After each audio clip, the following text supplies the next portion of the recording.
Hey everyone, it's Dave here, and I just want to show you how to attach the Joby mount to the tripod. So this is a quick video unboxing and then showing you how to attach the mount to the plate and some little tips and tricks along the way. Okay, so here's the box for the Joby mount. Just open that up. Not too much in the box, just a pamphlet, the mount itself and some plastic. Okay, so it's pretty straightforward. The mount has a couple of features, I suppose. Rubber ends.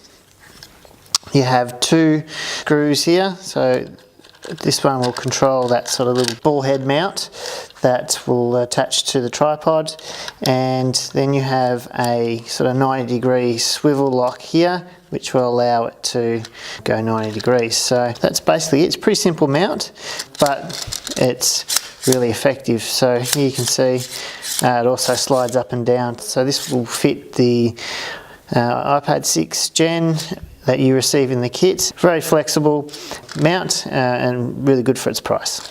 Now I'm just going to show you how to attach the Joby mount to the tripod plate.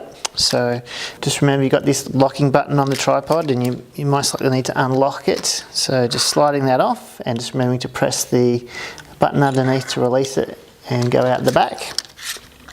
You then have the 1/4-inch screw on the Joby mount, which will fit the 1/4-inch screw on the attachment plate.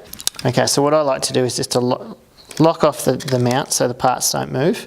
I then tighten the ball head here, and I then hold the mount here with my finger and I spin the mount just to start that process.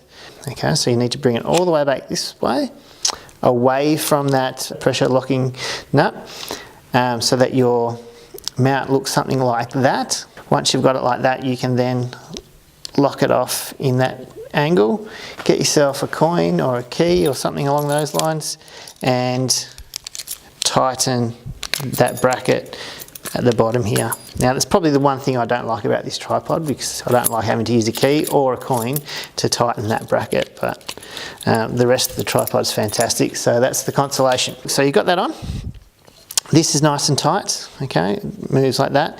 You can then put your plate back onto the tripod and obviously make sure it can't go any further than that. You then lock it off here with the nut, and then I suppose you have the options. You can adjust here, and remember your tripod has a movement to go in that way, where you're holding the iPad, I suppose, landscape, or holding it where it's going across the iPad in portrait. Okay, so in this case we're going to hold it this way. I'll go get the iPad. Now the next thing you need to be aware of is where you're going to position the camera when you put it into the mount. Obviously you're not going to do it that way. You want to see what's on the screen because your handle's just here. So you're going to put the iPad in. I've got the camera just facing in the top left-hand corner. That's probably in most cases where you'd want it to be. You certainly don't want to have the camera in the bottom left. Otherwise, when you start to film, it's going to the camera's going to just film the handle. Okay, so move it that way and just push the mount down. Okay, so what I've done here with the handle is just made sure that it's coming right down the bottom and out the bottom of the tripod, and then you'll move it around this way. There is potential for this handle to hit the back of the iPad and obstruct it, so there is a way where you can just make it become nice and discreet and run down the side there. So once you've done that, you're going to tighten up the back of the iPad bracket, and now you're ready. You can see the iPad's nice and firm and attached to that bracket now.